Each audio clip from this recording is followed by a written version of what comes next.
경영학으로의 초대 챕터 4 국제경영의 필요성과 전략이라는 부분을 집필하신 한주희 교수님과 이야기를 나눠보겠습니다. 교수님 본인 소개 좀 해주시죠. 네, 안녕하세요. 저는 국제경영과 그다음에 김한호 교수님과 함께 전략 경영을 같이. 김한호 교수님은 이제 우리 책에서 전략 부분 집필하신 그 교수님이시죠. 네, 그래서 전략을 같이 담당하고 있는 한주희라고 합니다. 네, 그러세요. 안녕하세요. 네, 가천대학교에 계시죠? 네, 가천대학교 소속입니다. 그 수업은 지금 어떤 강좌들을 담당하세요? 지금 저는 이제 교양 과목으로는 글로벌의 이해라고 해서 글로벌의 이해. 네. 그 각각에 놓여 있는 글로벌 이슈들, 예를 들어 뭐 환경 오염 문제라든지 혹은 뭐 정치 경제 시스템 문제라든지 뭐 다양한 이야기들을 다루고 있고요. 그다음에 이제 오늘 강의 드릴 국제 경영에 담당하시고 전략 과목도 전략은 그렇지만 김한호 교수님이 대부분을 하시고 담당하시지만 그 지금 글로벌의 이해라는 과목이 아까 말씀하셨듯이 뭐 환경 이슈라든지 또는 정치 경제, 인권 뭐 이런 것인데 그게 경영하고는 조금 거리가 먼 것처럼 느껴지는데 경영학과 학생들에게 그런 수업을 하시는 취지가 있을 것 같은데요. 그 포인트가 바로 이 국제 경영이 필요한 이유와 아주 맞닥뜨려지는 이유입니다. 그래서 사실 교수님 생각해 보시면 우리가 사용하는 제품이나 서비스들 혹은 우리가 알고 있는 기업들이 대부분 해외에 진출해 있잖아요, 교수님. 그래서 뭐 오늘 저 이렇게 스타벅스 열심히 모아서 이 펜도 선물을 받았는데 요거 아주 젊은 사람들 사이에서는 핫 아이템입니다. 네, 공감해 주시는 분들 많을 거라 생각을 하는데 스타벅스에서 커피 많이 사면 주는 거예요? 네, 14잔인가 뭐.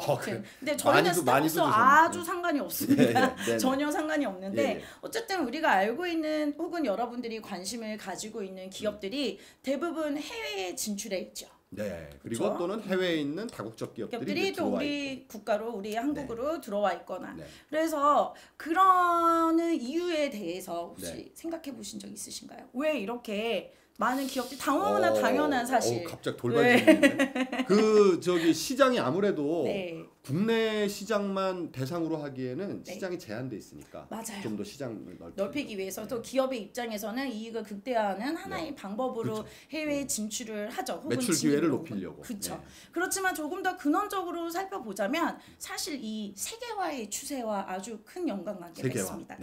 만약에 국가 간의 무역 장벽이나 요즘 아주 무역 장벽 이슈 또 투자 장벽 이슈 아주 정책적으로 요새 이제 미국하고 중국하고 이제 그 분쟁 그것이 바로 그 무역 장벽에 대한 그런 문제잖아요. 맞습니다. 그래서 그런 무역 장벽과 투자 장벽이 만약에 국가 간의 그런 장벽들이 높다면 아무래도 기업은 해외에 진출하기는 어렵겠죠. 그렇죠. 그래서 근본적으로 기업이 이윤을 극대화하기 위해서 해외에 진출해 있는 것은 당연한 사실이나 그 근본적으로 살펴본다면 세계화가 아무래도 이렇게 기업이 활발하게 해외 활동을 할 수 있는 큰 이유가 아닐까. 환경적인 그 요소가 되는 것이고 환경적 요인이 되는 것이고 글로벌에 의해서 이제 그런 측면에서 우리가 세계화에 대해서 배우는 과목이고요. 쉽게 말하면 이제 경영학에서 필요한 다양한 이제 기업이 여러 가지 의사결정을 할 때 필요할 수 있는 조금 매크로한 조금 더 거시적인 환경을 분석하는 것이죠. 그리고 마이크로한 환경 분석은 일반적으로 이제 기업이 속한 산업 환경 분석을 일컫는 말이고요. 그렇죠. 그러니까 이제 글로벌의 이해라는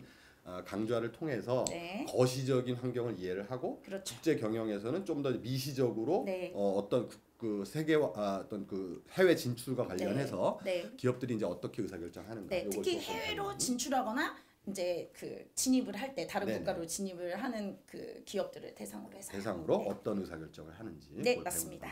네.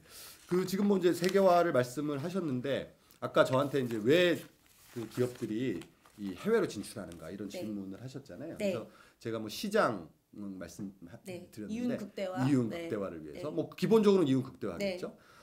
또 다른 어떤 이유들이 있습니까?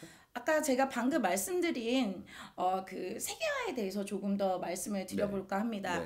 그래서 이제 세계화는 이제 전 국가가 하나의 세계적인 이제 하나의 큰 통합되고 상호 의존적인 경제 체제로 가는 현상을 일컫는 용어입니다. 트렌드라고. 그래서 경영학적인 관점에서는 세계화를 두 가지의 종류로 나눠볼 수가 있어요. 그래서 생산의 세계화, 시장의 세계화. 그래서 방금 교수님께서 말씀 주신 그 시장을 확대 확대하기 위해서 기업들이 네. 세계로 진출한다는 네. 약간의 시장의 세계화와 시장의 세계화를 제가 얘기한 거고. 네. 생산의 세계화는 뭐죠? 말 그대로 생산을 세계적으로 우리가 세계 곳곳에서 생산을 하는 것입니다. 그래 왜 그러죠? 네. 그거는 생각을 해보세요, 교수님. 네. 나이키 사례를 한번 봅시다. 나이키. 나이키는 미국 기업이죠. 그렇죠. 그래서 네. 스포츠 용품에서 네, 네. 아주 유명한 세계 최고 용품. 기업이죠. 예. 나이키의 생산 기지는 어디에 있을까요? 미국에 있을까요? 아니죠. 네.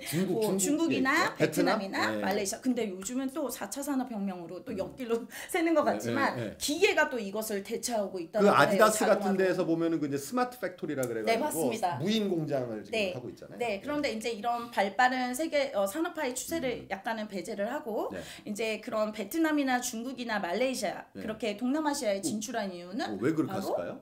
바로 비용을 낮추기 위해서죠. 비용을 낮춤으로써 그들의 이익을 역시 극대화 시키기 위해서 세계화를 하는데 그렇다고 한다면은 이렇게 세계화가 과연 좋은 것인가?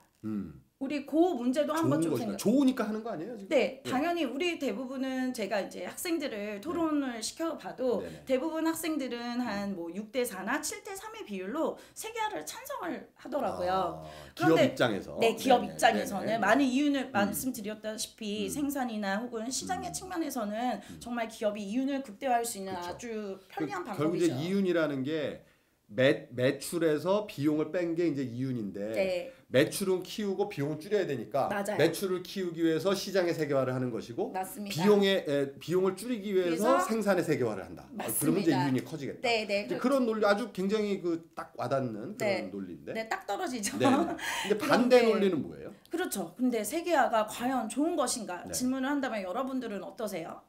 그래서 세계화가 사실은 또 그렇게 좋지는 않다라는 의견이 있습니다. 어떤 면에서 그렇죠? 그래서 이제 여러 가지 측면에서 그러는데요. 4가지의 측면에서 저는 한번 좀 생각을 해볼까 해요.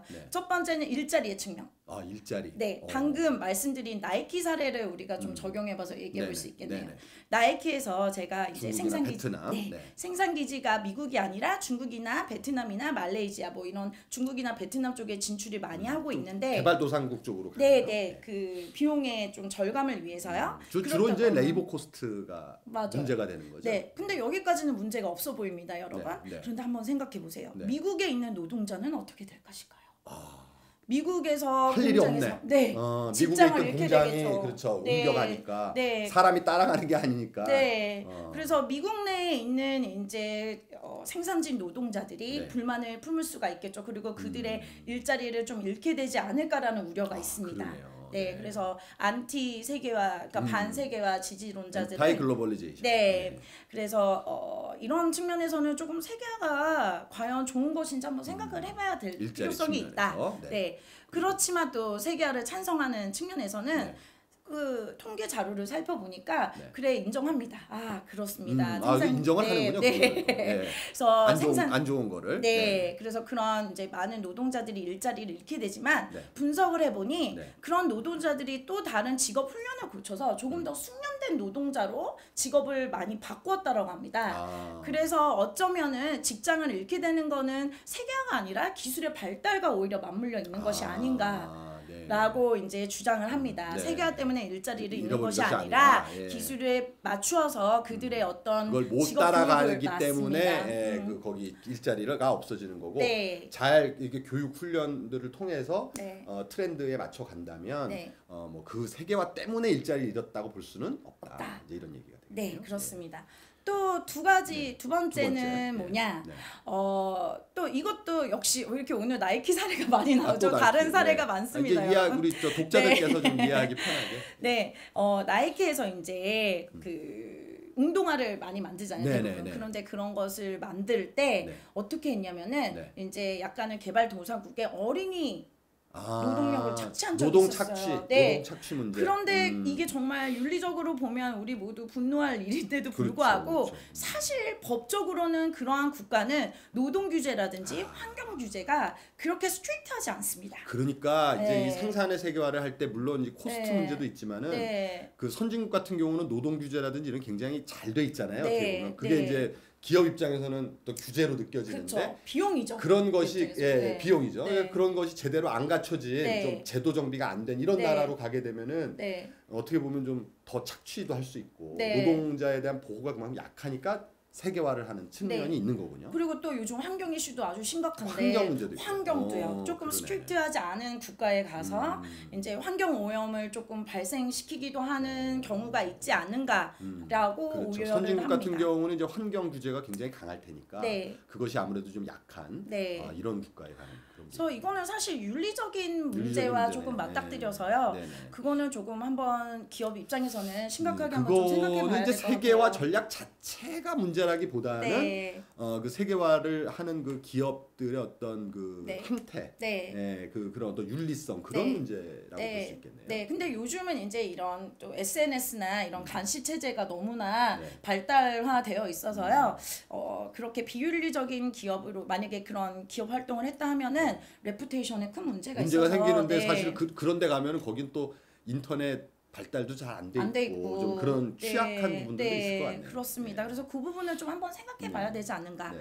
또 세 번째 같은 경우에는 국가 주권의 문제입니다. 그래서 세계화하면은 우리가 떠오를 수 있는 국가 말고 또 이제 이 세계화의 어떤 패권에 영향력을 끼칠 수 있는 다양한 국제 기구들이 있죠. 혹은 국제 어떤 연합들이 있잖아요. 예를 들어 국제기구는 뭐 WTO, 네, 라든지 혹은 뭐가 있을까요? UN이라든지 혹은 EU와 같은. 근데 이런 국제 기구들이 만약에 국가의 주권과 충돌이 되었을 때. 이랬었을 때 이제 사실 그 문제가 많이 되고 있죠. 네, 그런 부분에 있어서 우리 뉴스에서도 많이 발견해 볼 수 뉴스에서 있잖아요. 예를 들면 이제 뭐 WTO의 규약을 어겼을 때 네. 그것을 과연 그 강제력으로 어떤 규제를 할 수 있는가 맞습니다. 그런 문제들이 있는 네네. 거죠. 그래서 뭐 그 국가에 속한 뭐 시민들이 뭐 안티 또 시위를 하기도 하잖아요. 주권의 침해다. 네, 주권의 침해다라고. 그래서 이제 그 프랑스 파리 같은 경우는 좀 많이 그런 시위가 있는 것 같기는 한데, 그 대단하시죠. 되게 격렬하게 하더라고요. 네. 그래서 그런 문제를 한번 주권 문제도 한번 생각해 봐야겠다. 네. 마지막으로는 네 번째는? 이제 빈곤의 문제입니다. 이것도 아주 요즘 우리 그 부의 분배 문제 우리나라도 아주 관심이 많은 것 같아요. 그래서 이제 이런 빈익빈 부익부가 가장 이제 좀 큰 문제가 될 수 있는데 이런 불평등 문제, 특히 경제의 불평등 문제에 좀 세계화가 오히려 이런 문제를 더 극대화시킨 것이 아닌가. 아니 세계화랑 그 부의 불평등이 어떤 관계가 있는 거죠? 그러니까 이게 이제 자원이 많은 국가나 자원이 많은 기업들은 더 많이 투자를 해서 더 많이 이익을 많이 창출할 수 있고 상대적으로 자원이 그렇게. 적은 국가나 자원이 적은 기업은 똑같은 노력을 하더라도 이익을 그거보다는 적게 이런 것도 창출할 수 있겠죠. 있을 것 같아요. 아무래도 이제 선진국에 있는 글로벌 기업들이 네. 후진국에 진출하게 되면 네. 그 나라에 있는 그 로컬 도메스틱 인더스트리가 다 망해버리잖아요. 맞아요. 그 다국적 기업들이 네. 대자본을 가지고 네. 진출하니까. 그러니까 오히려 자본을 선진국으로 유입하는 효과가 있지 않느냐. 오히려 그렇죠. 그런 그걸 이제 우리가 그렇죠. 종속이론에서 보는 그런 논리죠. 예전에 식민지처럼 그렇게 되지 않는가. 그런데 이제 세계화를 또 찬성하는 지지자들이 또 가만히 있으면 안 되죠. 어떤 논리로 반박을 하느냐. 사실 통계 자료를 살펴보니까 그런 불평등의 원인이 세계화가 아니라 오히려 그 국가가 가진 내재적인 문제, 예를 들어 많은 빚이라든지 혹은 정치적인 불안정도 아주 큰 문제라고 하더라고요. 그 나라가 뭔가 지금 문제가 있는 걸, 문제가 있는 것을 다국적 기업이나 이런 세계화에 덮어 씌우는 뭐 그런 거다. 그런 거 아닌가라고 주장을 하는데 이 두 주장은 아주 첨예하게 대립하고 있습니다. 그렇군요. 네.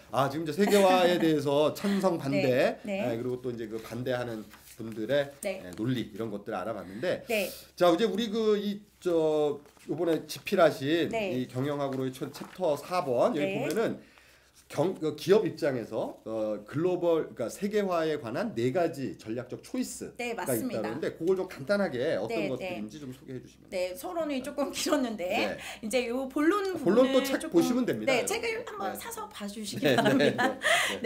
그래서 그 이제 우리가 이런 상황 속에서 이런 세계화의 추세 속에서 기업이 해외로 진출할 때 결정해야 되는 다양한 이제 의사 결정 사안들이 있거든요. 그런데 뭐 예를 들어 제 책에는 이제 정치 경제 문제라든지 문화적 차이라든지 다양한 차이를 충분하게 오롯이 이해한 후에 이제 기업들이 수행해야 되는 전략이 있습니다. 여기 그림 4번에 있는 요 그림이죠. 책에 그림 4번에 글로벌 비즈니스 전략이라는 표를 조금 참고해 보시면 됩니다. 근데 이제 그 기업이 전략을 구사를 할 때 기업이 놓인 두 가지 아주 큰 프레셔가 있어요. 압력이 있습니다. 해외 진출할 때. 첫 번째는 모든 기업이 비단 이제 해외에 진출하는 기업이 아니라 모든 기업이 가지는 프레셔인 원가를 절감해야 되는 원가에 대한 압력, 비용에 대한 압력입니다. 여기 그림에서는 그 이제 Y축 세로축에 있는 비용에 대한 압력이고, 그다음에 이제 해외에 진출하려는 기업이 꼭 고려해야 되는 상황이 바로 현지화에 대한 압력이에요. 현지화, 그 현지의 어떤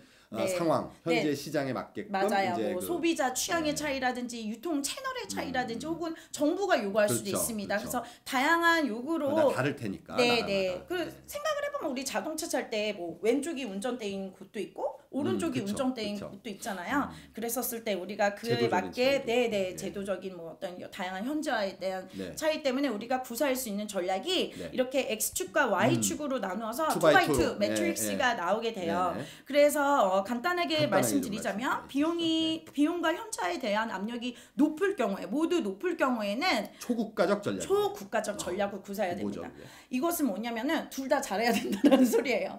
가격도 둘 다 높으니까 압력이 둘 다 높으니까 가격도 가성비 좋은 제품을 만들어야 되면서 현지화 입맛에 맞는 그런데 안타깝게도 대부분의 다국적 기업은 모두 다 거의 초국가 전략으로 향하고 있습니다. 왜냐 경쟁이 너무 치열하거든요. 그러니까 결국 그렇게 할 수 있는 기업들만 살아남는다. 결국은 생존을 위해서는 기업에도 이제 철저한 생존 전략이 있기 때문에 생존을 위해서는 이 두 가지를 모두 완벽하게 수행을 해야 되겠죠.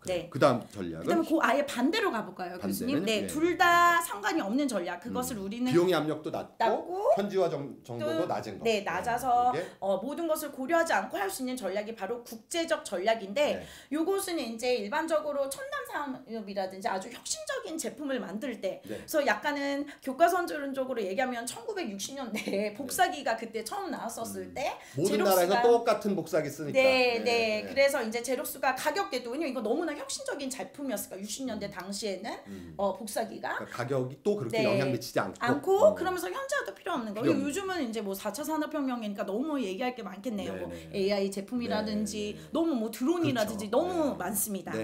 국제적 전략. 그래서 혁신적인 제품은 국제적 전략을 구사해야 되고 그다음에 비용에 대한 압력은 상대적으로 적은데 현지화에 대한 압력이 높을 경우에는 우리가 현지화 전략을 수행해야 됩니다. 그래서 일반적으로는 요식업에서 이렇게 현지화 전략을 많이 사용하는 것 같아요. 요식업이요?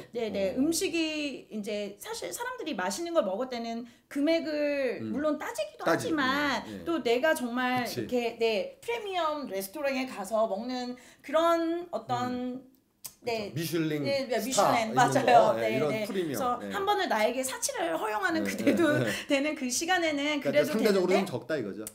그런데 우리가 입맛은 사실 쉽게 변하지 않잖아요. 그래서 이제 뭐 현지화 전략을 구사하기도 하고 그 사람들이 좋아하는 입맛으로.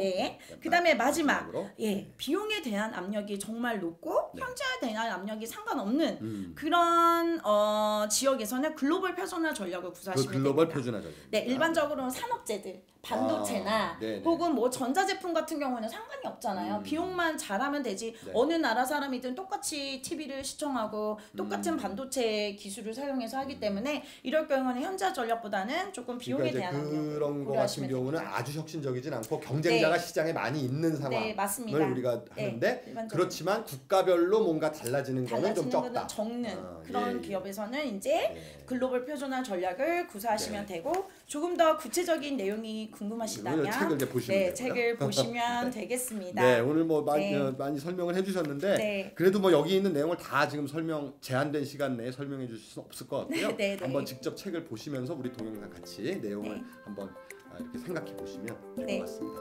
수고하셨습니다. 여러분 감사합니다. 수고하셨습니다.